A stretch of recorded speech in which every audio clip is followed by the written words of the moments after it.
ملک میں چوتھی دفعہ حکومت کرنے کی خواہشمند ہے، اس کے لیڈران کہتے ہیں کہ ہم کوئی بد تہذیبی نہیں کرتے اور ہم بد تہذیبی اور بدتمیزی جو ہے وہ پاکستان پیپلز پارٹی کے خلاف اور ان کے لیڈران کے خلاف نہیں کرنا چاہتے، لیکن اس کے ساتھ ساتھ آپ یہ دیکھیے کہ دوسری طرف وہ اپنے تیسرے درجے کے جو لیڈران ہیں ان کو اسپیشل ٹاسک کیا گیا ہے، ان کے ذمہ یہ کام لگایا گیا ہے کہ وہ گالیاں، گالم گلوچ اور بد تہذیبی کی انتہا کریں۔ لہٰذا آج گو کہ ہم بھی بد تہذیبی پہ یقین نہیں رکھتے، لیکن ہم تہذیب کے دائرے میں رہتے ہوئے ان کا جواب دینے آئے۔ سب سے پہلے یہ کہ آج صبح مریم اورنگزیب صاحبہ کی کچھ فرمودات جو ہیں وہ کان میں پڑے، جس میں وہ کہتی ہیں کہ جو الزامات وہ لگاتی ہیں اس کے جواب میں صرف ایک بات کہوں گی۔ پورے 16 ماہ کی پی ڈی ایم کی حکومت میں مسلم لیگ نون کے علاوہ اور آپ کی وزارت اطلاعات میں کوئی اور نہیں تھا، اور پی ڈی ایم کی حکومت میں اگر کوئی اچھے کام کیے گئے تو اس تمام جو ہے بیانیے کا بیڑا غرق کرنے کا جو صحرا ہے وہ بھی انہی شخصیت کے سر پہ۔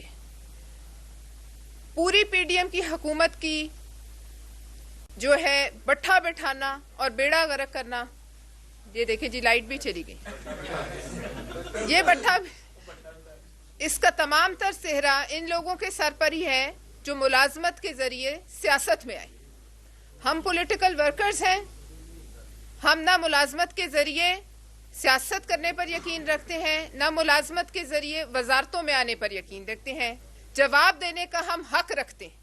اس لیے ہم مریم اورنگزیب صاحبہ کو اور ان کے ذریعے وہ تمام لوگ جو ان کے منہ میں یہ الفاظ ڈال رہے ہیں ان کو یہ کہنا چاہتے ہیں۔ انہوں نے کہا ہے کہ بلاول صاحب نیا اس لاہور میں گھوم رہے ہیں، ہم انہیں جواب دینا چاہتے ہیں کہ یہ لاہور آپ کے لیے تو نیا ہو سکتا ہے، بلاول صاحب کے لیے نیا اس لیے نہیں کہ بلاول صاحب کے نانا کی اور ان کی جماعت کی جو داغ بیل اور بنیاد ہے وہ اسی لاہور میں ڈلی، اسی پنجاب نے شہید بھٹو کو حکومت دی، اسی پنجاب نے محترمہ بے نظیر بھٹو کو حکومت دی، یہی پنجاب ہے جہاں 40 سال سے آپ بلا شرکت غیرے آپ یہاں براجمان رہے، یہاں کے سیاہ و سفید کے مالک رہے۔ تو آج کیا خوف ہے آپ کو؟ آج کیا خوف ہے کہ آپ کسی اور کو یہاں برداشت نہیں کرنا چاہتے؟ آپ تعصب اور صوبائیت کی جو ہے اپنے اقتدار کی خاطر تعصب اور صوبائیت کی جو ہے چھولے بھڑکانا چاہ رہے ہیں اس ملک میں۔ اور آپ کو یہ بھی یاد کرا دیں، یہ حلقہ جہاں سے بلاول صاحب الیکشن لڑ رہے ہیں جس کی انہیں بہت تکلیف ہے، وہاں انہوں نے جو بلاول صاحب کے سامنے جس شخصیت کو جو ہے حلقے میں اتارا ہے، میں سوال کرنا چاہتی ہوں مسلم لیگ نون سے کہ کیا ان کے پاس کوئی مسلم لیگی، کسی مسلم لیگی کی اولاد، کوئی مسلم لیگی نہیں تھا کہ انہوں نے مجلس احرار والے جنہوں نے پاکستان کی مخالفت کی، جن کے بڑوں نے ان کی اولادوں کو ٹکٹ دے دیا گیا؟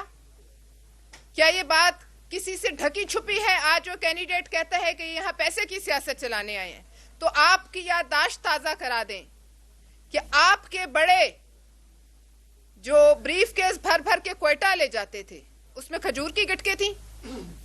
یہ جو سارا رواج ہے یہ آپ کے گھر سے چلا ہے، اور ہمیں کوئی ضرورت نہیں، ہمیں ان کے خوف سے اندازہ ہو رہا ہے کہ ہم جیت رہے۔ کیا وجہ ہے کہ پورے پنجاب کو چھوڑ کر ساری مسلم لیگ نون ایک حلقے کے اوپر جو ہے بیان بازی کر رہی ہے، ایک حلقے کے اوپر جو ہے ان کی نیندیں اڑی ہوئی؟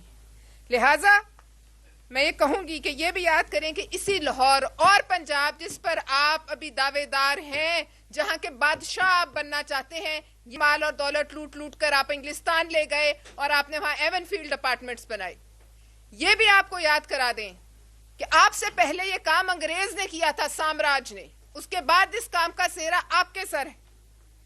پھر وہ کہتی ہیں کہ لاہور کو جو ہے ہم بلاول صاحب کراچی بنانا چاہتے ہیں۔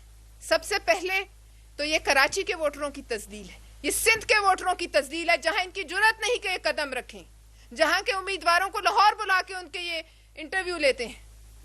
میں یہ کہنا چاہتی ہوں کہ آپ کو اگر سندھ سے اور دیگر صوبوں سے اتنی نفرت ہے اور آپ اقتدار کی خاطر کسی حد پر بھی جا سکتے ہیں، وفاق پاکستان کی بنیادیں ہلانے پر تلے ہوئے، آپ ان سے پہلے ایک اور لیڈر ان کے کہتے رہے کہ سندھ کے وڈیرے یہاں کیا کرنے آ رہے. تو ہم آپ سے پوچھتے ہیں کہ اون چودھری آپ کی ٹکٹ پہ کیا کر رہے ہیں. ہم آپ سے پوچھتے ہیں کہ غلام سرور آپ کی ٹکٹ پہ کیا کر رہے ہیں. شرم آنی چاہیے آپ لوگوں کو یہ باتیں کرتے ہوئے. بلاول صاحب تو ہمیشہ تہذیب کے دائرے میں رہتے ہیں اور رہے ہیں. اور یاد کریں کہ جس وقت مریم نواز صاحبہ پہ برا وقت آیا تھا تو ایک بلاول صاحب تھے جو اس وقت مجھے لگتا ہے اپنی تہذیب کے دائرے سے اگر کبھی نکلے کسی کے لیے تو مریم نواز صاحبہ کے لیے نکلے. اور اس وقت آپ سب کانپ رہے تھے اور آپ کی زبانیں گونگ تھیں. مت بھولیے. دوسری بات آپ کو یہ بھی یاد کرا دیں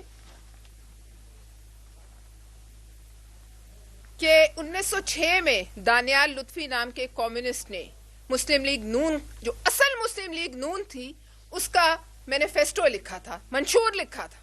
آج یہ جو اس مسلم لیگ نون کے قدموں کی خاک بھی نہیں, عشر عشیر بھی نہیں, صرف نام چرا کر بیٹھے ہوئے ہیں. اس مسلم لیگ نے جس نے پاکستان بنایا اس کا اس مسلم لیگ سے کوئی تعلق نہیں. اگر آج اس کا نام بھی آپ نے چرایا ہے تو کیا آپ کے پاس چلیں اس لیول کا آدمی نہیں لیکن کوئی اور شخص نہیں جو آپ کا منشور آپ کو وقت پر لکھتے. آج کیا تاریخ ہو گئی ہے. اور مسلم لیگ نون کا منشور جو ہے وہ سامنے کیا آنا, اس کا ایک نقطہ سامنے آیا کہ ہماری بات ہو گئی. یہی وہ وجہ ہے کہ جس کی وجہ سے آپ لوگوں کے پاکستان کے عوام کا کوئی مسئلہ, پاکستان چھوڑ دیں پنجاب کے عوام کا کوئی مسئلہ کبھی ان کی زبان پر نہیں آیا ہے. کیوں؟ اس لیے کہ ان کی بات ہو گئی. ان کے لیے پنجاب کے عوام کے ووٹ کی تذلیل ہے کہ آج تک جو جماعت ان کے ذریعے پاکستان پر قابض ہونا چاہ رہی ہے وہ اپنا منشور سامنے نہیں لا سکی. ہمیں سوال پوچھتے ہیں کہ اردو کا قاعدہ لکھنے میں اور منشور لکھنے میں بہت فرق ہوتا ہے. کیا پورے پاکستان میں کوئی بندہ نہیں جو آپ کو ایک منشور لکھ کر دے دے؟ صرف یہ لاپرواہی نہیں ہے, یہ جان بوجھ کے تذلیل ہے کہ ہم بنے ہی بادشاہت کے لیے ہیں اور ہم یہ کریں گے کسی بھی صورت. آخر میں میں آپ کو یہ آپ کے ذریعے پنجاب کی عوام سے مخاطب ہوں کہ جس طریقے سے مسلم لیگ نون کی نیندیں حرام ہوئی ہیں اس ایک حلقے کی وجہ سے, بلاول صاحب کے لاہور کے ایک حلقے کی سیاست نے پورے پنجاب سے مسلم لیگ نون کے پیر اکھاڑ دی.